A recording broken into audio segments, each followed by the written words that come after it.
Welcome to a new episode of The Report on Multifamily Unpacked.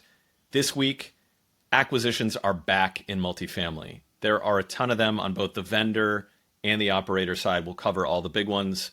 I'm most excited. Forum registration is open this week, 2026, March 23rd to 26th in Scottsdale, Arizona at the JW Marriott Camelback Inn.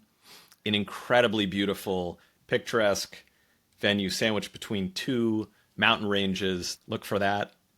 Globe Street had a really interesting article on how accurate data is between what the Census Bureau is putting out and what some private companies have been telling us on multifamily starts.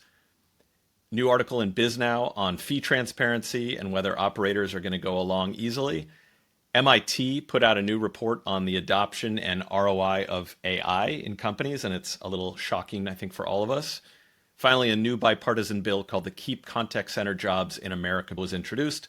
We'll cover it all. I hate junk fees. I think it's bad for the industry. And candidly, I think that things like credit reporting are wonderful services, but they shouldn't be hidden in the lease. Directionally, I think it's wonderful that we're moving towards fee transparency. Every disruptive technology goes through a hype cycle. Two things are true. We are in a bubble. There is too much hype. There is overvaluation of many companies. But the technology is the most transformative technology since the internet. We're throwing a lot of stuff against the wall right now as a whole industry, both the multifamily industry, the AI industry. As I said earlier, thus far in multifamily, AI is an absolute accelerant. I think that the ultimate arbiter of success when it relates to an AI product is if I have the choice to contact a human, would I rather do that, or would I rather use the AI because it's so convenient and so helpful? After a quieter stretch over the summer break, big acquisitions are making headlines again. In some ways, we kicked off this trend with our own acquisition news in the early spring, but it's not just a vendor story today. There are huge operators like Cortland and Morgan buying very large portfolios. There are also other vendors in on the mix, Opiniion acquiring RentGrata, some recent RealPage acquisitions. Elise announced a very big fundraising amount to continue focusing on scaling into healthcare. And it's not just about who's buying what. Behind all of the M&A noise are some deeper questions. Do these bigger portfolios actually perform better? Are vendors turning into broader platforms out of necessity? Does scaling into other industries mean they could be losing some focus? And what kind of performance are operators getting from their partners on the other side of these acquisitions? Tyler, you've been on the other side of our own most recent acquisition with LeaseHawk, now Phoenix. How do you see this emerging trend in terms of signs you look for to understand the broader market and why these acquisitions all seem to be happening now? Yeah, really great question, Alex. And it's exciting times for multifamily. I think that what this signals more than anything is a quasi return to normal. Now, it's not normal, but it's a new normal. And I think what I mean by that is getting to work with wonderful partners like Morgan and Cortland. During the rent growth era, those companies were just growing, nearly doubling on every 2 years. I think that it wasn't long ago that Cortland was around 30,000 units. They're now approaching 100,000 units. Similarly, Morgan, 100,000 units. And they're getting back to their old ways. But this was never something they wanted to get away from, but rather when you raise these funds, and this is true in technology or in real estate, you're obviously making certain assumptions. And when interest rates climbed so quickly as they did, those funds sat dormant, and it took a while for things to work out. Now, while rates are still high, folks have embraced that new normal. I think by and large, if I go back to NMHC annual, there was an optimism both amongst vendors and amongst the operators that we were going to get back to rent growth. There was a new administration in place, and so there was stability. Clearly, as the new administration came in, a lot of question marks. So for the first half of the year, there was just questions about everything, including how will tariffs impact multifamily housing. So now that we're essentially through those things, there's still plenty of questions, but you're going to see both more on the buyer side, but especially on the seller side, folks just embracing the reality of it's time to get back to work. And so I think we're a ways off from the extreme levels of growth that we saw in 2021 and 2022. But I think you're definitely going to see more multifamily technology acquisitions. There really is emerged a moat of the haves and the have-nots, companies that have economies of scale, and then those that need to find a landing pad and need to find a platform. And similarly, I think you asked the question about, do large multifamily portfolios matter? And the answer is absolutely, right? We're very fortunate to get to work with some of the larger operators in the industry.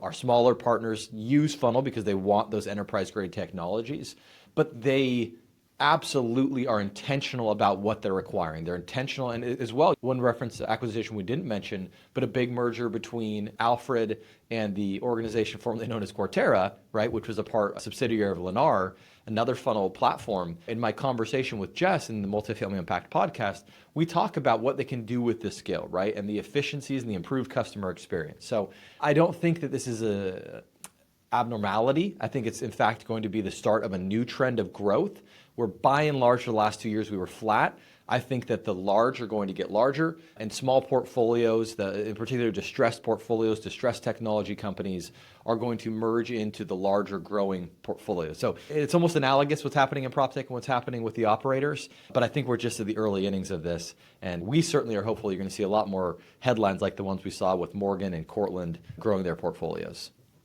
Let's start with the operator side of some of those growth stories. So Morgan most recently announced they're acquiring something called the Dream Residential REIT. It has roughly 3,300 units in more of a Sunbelt and Midwest focused portfolio, $354 million acquisition. You mentioned this just now in the Alfred story, but from your vantage point, helping operators shift to more centralized tech-enabled models, how should the industry rethink M&A success? Not just the total number of units acquired, but whether those portfolios are run on this new operating model. Yeah, really great questions. When I first came into the industry, the only companies that talked about the term geographic density were the REITs. And the reason for that was that the economies of scale in multifamily didn't exist, which is, if you take a kind of Econ 101, there's supply and demand, and then another concept is economies of scale. The bigger you get, if you're Walmart, the cheaper you can buy light bulbs. And that was true on the physical asset side of multifamily, and the REITs long ago latched onto that.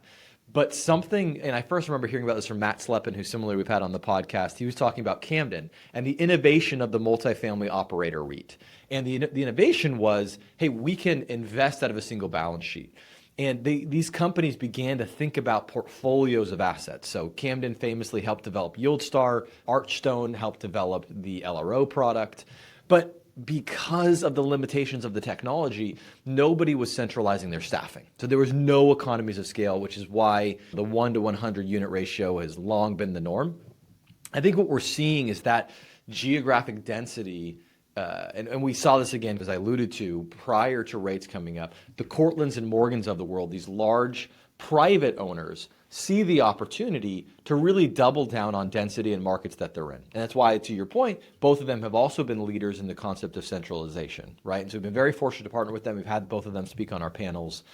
I think the only remaining question is, as they get back to what's working, and clearly they're buying in markets where they have density, they're well down the path of centralization and kind of reiterating on that, how quickly can the fee managers embrace similar concepts? Because these owner managers and these REITs would not be doing this if it were not more operationally efficient. And now as they get back to acquiring, you're not seeing Morgan acquiring properties in Seattle. And I don't know their investment strategy, maybe they will, but I bet you if they buy in Seattle, they'll buy 10 in Seattle, because the economies of scale of centralization are just so clear.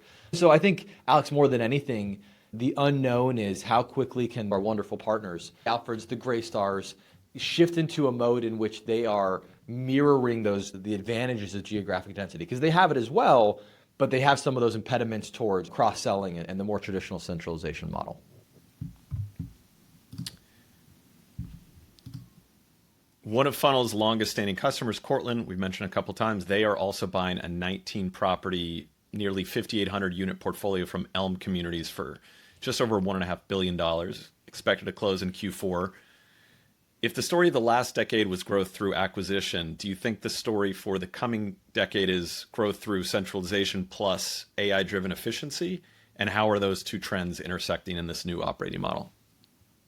Yeah, absolutely. And I think what's unique about this acquisition, this was in the news before, so we're not saying anything out of turn, but that these assets were for sale. And Cortland was uniquely able to purchase these assets because of their centralized operating model, because they're looking for geographic density. And so as a collection of individual assets, they would not demand the same premium when combined together. And so I think that, yes, the intersection of centralization and AI, the ability to be more efficient, and of note, not only to operate more efficiently, but Cortland is very intentional in all of the webinars and podcasts that we've been a part of with them talking about centralization.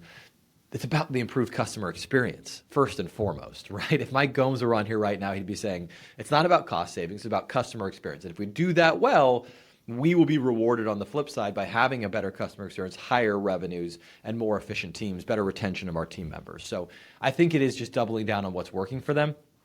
And it's the same reason why I've got kids. I go to Disney World all the time.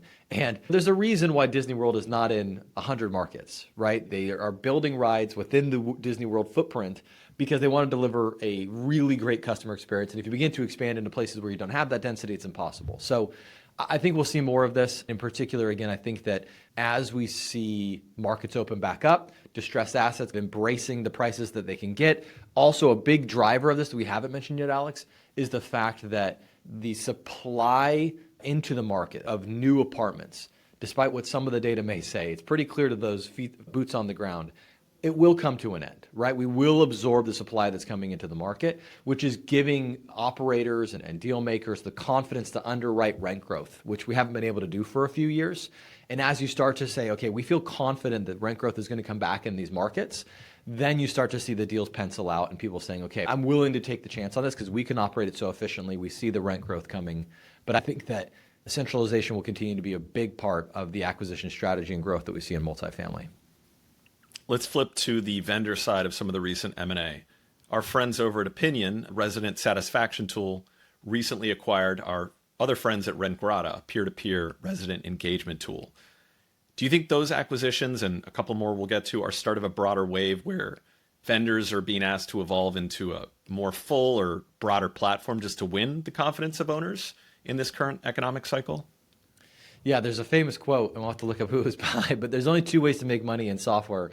One is bundling and one is unbundling. And I think we are clearly, given the tough dynamics operationally for our partners and budget constriction, that vendors are being challenged if they're not a part of a bundle, right? So we've certainly seen it funnel that our clients that use our CRM want our AI, want our online leasing, want our resident portal. And historically in multifamily, the Yardis and Tradas, RealPages, Appfolios of the world offer these big bundle solutions. And successful, innovative tools like Opiniion, like RentGrata, going to be more beneficial and valuable to their customers as a part of a platform. And so to your point, both of those companies are organizations that came out of the kind of most recent tech boom and the growth that happened, right? It seemed like there was a new startup every day in 2021, but very few made it as far as those did and got to the place of a lot of relevance. Opiniion in particular is one that we hear from our customers. They find a critical part of their software platform. And then to RentGrata's credit, I think that they did something extremely novel and really bringing the voice of the customer into the conversation and into the leasing tool in particular. So excited for both those organizations. And then just certainly personally want to note, Opiniion as an organization had a tragedy last year and lost their CEO, Justin, who I considered a close friend. Can't get choked up here. He's a wonderful man, wonderful family. But it's really cool to see that company continuing to thrive. I got to see Devin, their CEO, last week and congratulate him on the continued growth. Ultimately, all of us in multifamily, we're fans of the industry. And so when you see success stories like RentGrata out of Chicago, moving to Tampa, hustling their way through, finding a great landing pad at Opiniion, and Opiniion growing through leadership changes and all the trials that come with that, you can't help but be excited for the future of the industry. Yeah, we're cheering for all those guys. No stranger to acquisitions. RealPage recently made a couple of additional ones. They acquired a company called Livable, a flexible rent payment provider, moving further into the financial tools side of things. They also acquired Rexera. On paper, that extends RealPage's reach into automating time-consuming processes like HOA docs, lien searches, compliance. Whenever a big platform like a RealPage adds new capabilities, new services through acquisitions, the big question is, of course, is that going to translate into better outcomes for operators? What do you think operators should be watching for to know whether those tools and others like them are delivering? Yeah, we are a partner of RealPage. We integrate with RealPage. And to your point, yeah, they're getting back to their DNA. We're going to have a podcast coming up before long with Mike Britti, who ran Corp Dev at RealPage for a number of years. Now we get to work with him here at Funnel. And what made RealPage successful was Steve Wynn, as a CEO, had good taste, and he identified the tools that RealPage customers would want. And so as much as people like to complain about M&A and acquisitions, and I certainly did that earlier in my career at Entrata, where we historically never did acquisitions until recently, when done properly, it does give operators the consolidation opportunity, a single invoice, so to speak, and really the ability to hopefully have better integrated solutions. I think that is very clearly something multifamily wants. Is you don't want the site to have to be thinking about integrating with 30 different technology tools or logging into 30 different technology tools. The level of competition in multifamily is increasing, and so the bar is even higher than it was 10 years ago when Mike Britti was buying all those companies for RealPage. So I'm sure the RealPage executive team is thinking about how these acquisitions add value to the existing customer base. And of note, for instance, Entrata's done that very well with the Rent Dynamics acquisition, where they now have embedded credit reporting as a part of their platform. I think you will absolutely see more of those, and particularly as one thing that folks may not pay close attention to like we do, the IPO market for technology companies is opened back up. And famously, RealPage went private when acquired by Tobo and Bravo. At their size, and candidly even at Entrata's size, there's not a ton of private equity buyers. They're out there, but by and large, the more common path would be go back public. So I'm not speculating anything I don't know, but just common sense would say that M&A is often both a predecessor and a reaction to IPO markets. So I think those two very large, well-oiled machines will probably continue to be acquisitive as they position themselves or after going public, which, again, no inside knowledge here, but certainly seems like a high probability for at least one, if not both of those companies. Just for our legal team's benefit, I'm just going to say you don't get any insider tips from the Multifamily Unpacked podcast. Let's jump to the next one. There was a Globe Street piece, really interesting, of whether multifamily housing data is actually reliable. There's federal data that shows multifamily starts hitting near record highs, but private sector sources like RealPage and CoStar report quite the opposite. Starts are at their lowest in over a decade. So the delta here has really raised doubts about the reliability of Census Bureau numbers and whether they're reflecting reality on the ground.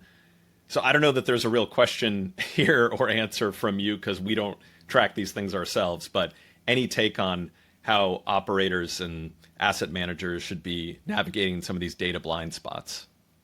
Yeah, I think anecdotally we're aware that we're still working through the amount of supply that came into the market. I think the headline about the disparity amongst public source data, or maybe I should say governmental data and private data, is interesting. And there's a lot of headlines around that of how reliable are those kind of government data points. The reality is that in real estate, it's all local. That's all that matters, is that on an individual community basis, what does your competition look like? And you don't need big data to really understand that.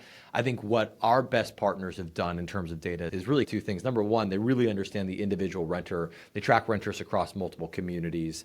And then number two, they've really taken ownership of their data, right? And so they're not saying, hey, Funnel or PM software, I can't get answers to this out of your canned reporting.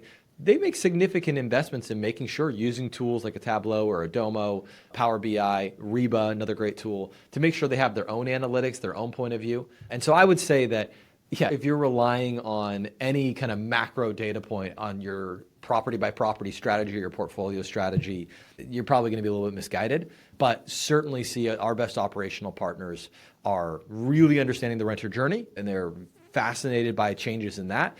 And then they understand that their data is their data and they need to own it and tell their own story.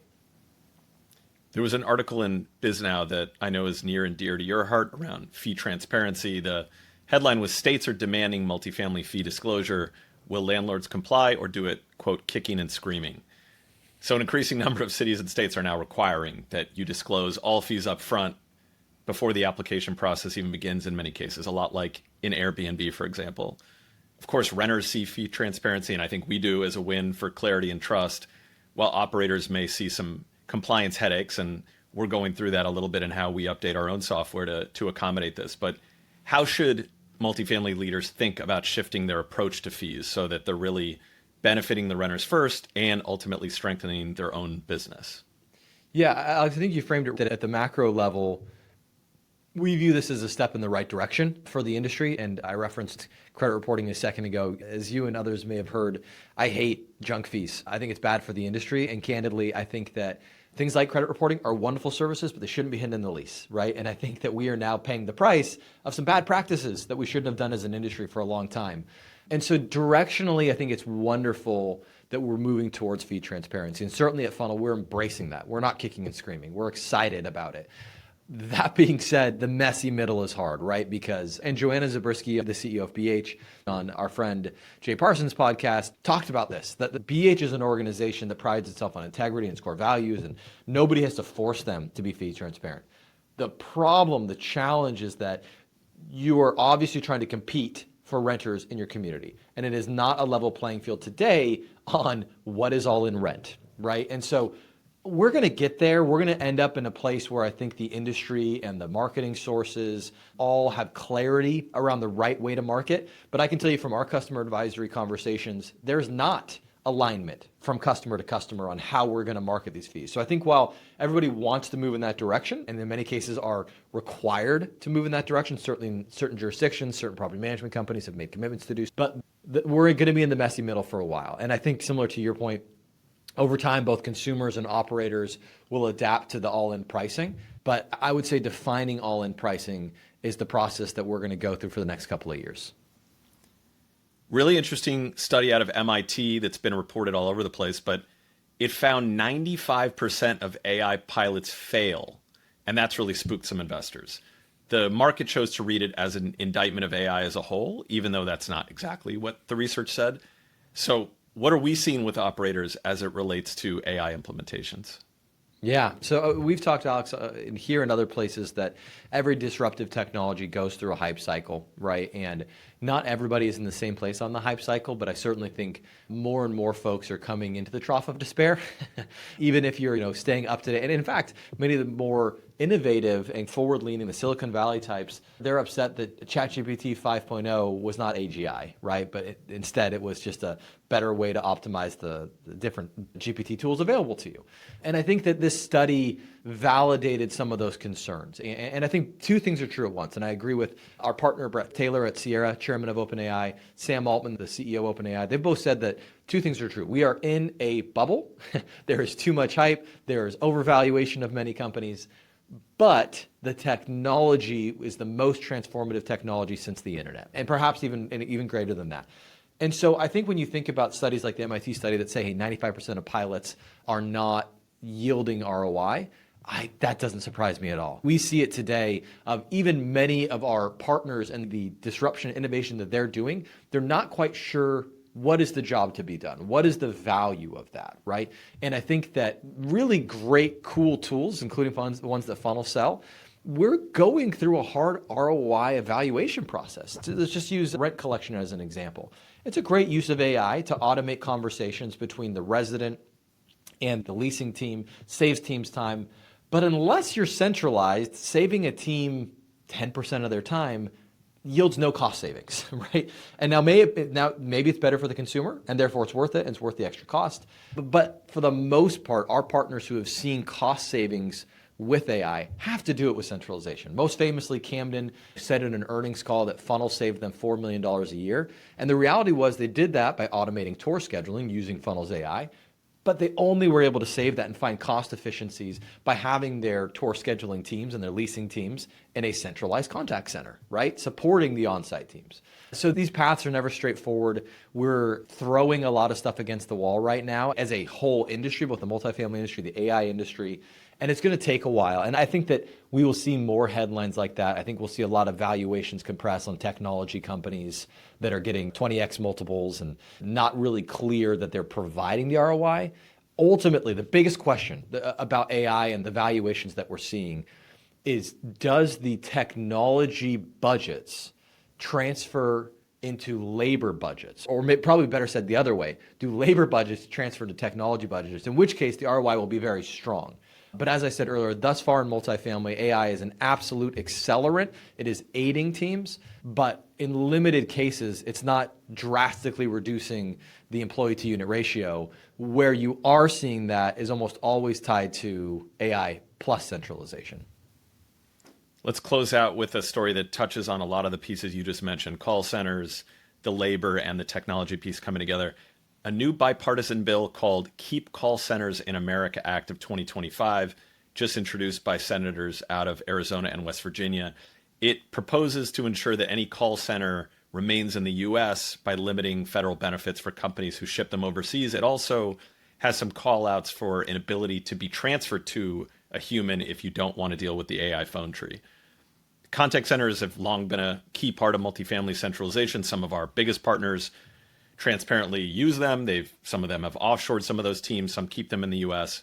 What do you think about the impact of some piece of legislation like this and what it'll have on multifamily? Yeah, really great question. I think that as a policy, you could argue either way, whether or not there should be a federal mandate on how AI and contact centers are used. I think similar to fee transparency, it is directionally correct that we should be assisting consumers with optionality. And I think that what we've seen in a lot of our early AI pilots, voice AI, candidly, all of us as consumers who've used voice AI products for a while, they were pretty bad, right? We've all done the representative yelling into the phone, but they've come a long way. They have got considerably better. And I think that the ultimate arbiter of success when it relates to an AI product is, if I have the choice to contact a human, would I rather do that, or would I rather use the AI because it's so convenient and so helpful? Historically, it was pretty low, right? The majority of consumers would hit the zero, yell representative. I think that AI is getting just so good now, and we're seeing this with our own data, that with our Sierra-powered voice AI product, the majority of consumers, knowing they can get to a human, still would rather use the AI, right? And so I do think it's probably a good thing that we give consumers the optionality and don't force them down the rabbit hole of, hey, you're calling, especially a resident, right? A resident has a contract with you. They're trying to have things. There should be a path to getting a human on the phone, even if that path is candidly a voicemail that has to be returned at some point. But the ability to leverage AI and to answer questions efficiently is getting better and better. So it's a law that I think our customers should be aware of. I think everybody should think about optionality. And candidly, in my opinion, just like the self-serve checkout lane at the grocery store, it really works best when it's not the only option, but one of the options. I think that's the direction we're going to go. But I'll be fascinated to see if this comes into law. I'll be fascinated to see the implications of having to have those jobs onshore, the benefits that come with that. But by and large, I would say Funnels partners have optionality. They have centralized teams. They have onshore teams. And I think that kind of waterfall, so to speak, of customer journey experiences is the right way to go, and hopefully one that we continue to go down. A lot of news this month. Thank you so much, Tyler, and we will catch you all again in October. Thanks, Alex.